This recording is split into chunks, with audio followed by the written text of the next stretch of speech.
let's take this typical feel out of control. You may be afraid of losing your job. You may have seen your savings cut in half. Yes. You may be faced with college bills, and you come home and you're angry about all this. Right. And then you know, you're asked by one of your kids to use the car, and then they're not going to do the gas, or whatever the situation is. So how do you control? How do you control that?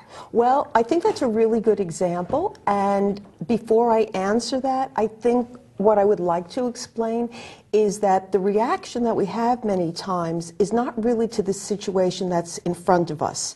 What's happening is we're really reacting to something from our past, even though we're not aware of it. So perhaps at that moment when the children are asking for the car and we're feeling that we're overwhelmed, that there's too much responsibility on us, that we're somehow not coming through, that's really a feeling that we had when we were a child. And at that moment, the pressure is so much that we're not really present in that situation, but it has triggered an old feeling. So you're back in the archives, you're back in the history. Right. Are you saying, Karen, that the past matters, how you grew up matters? Oh, absolutely. Absolutely. And you know, Judith, it's not even necessarily the real facts of your past, but the messages you received, how you interpreted things. Yeah. All right, so let's accept that because certainly not only you, but research says this too.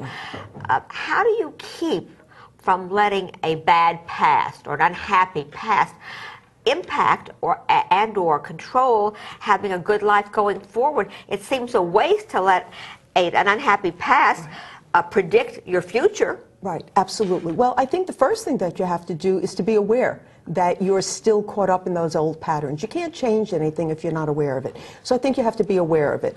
I maintain that too many of us are living on autopilot, that we're just acting the way we know how to act.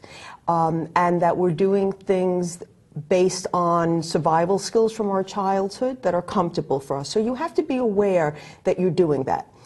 And then what I believe is helpful is becoming aware of your body.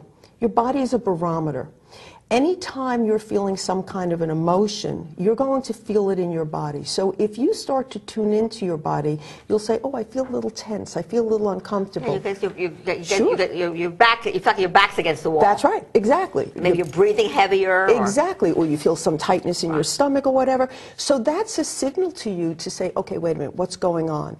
And from that point, you can start focusing in on, okay, what is this situation really presenting for me? You also have to be aware of your thoughts. What are the messages that you're hearing in your head? Well, you give some very practical examples, and I want to get them in. One of the things that I thought was very good, and it's almost what parents do with children, is you talk about this time out. To get out of a situation and kind of back off a little bit. Right. Right. Because again, if you're in the situation and you're just reacting, the chances are you're not reacting to the actual situation that you're in. So if you take a time out and you can sit with yourself, you have the opportunity to say, okay, what's really going on here? What is this reminding me of? What does this feel like? And I suggest to people that they do what's called like a float back, to sort of say, okay, this situation is bringing up these feelings for me, but do I know these feelings from an earlier time? What is it really representing for me?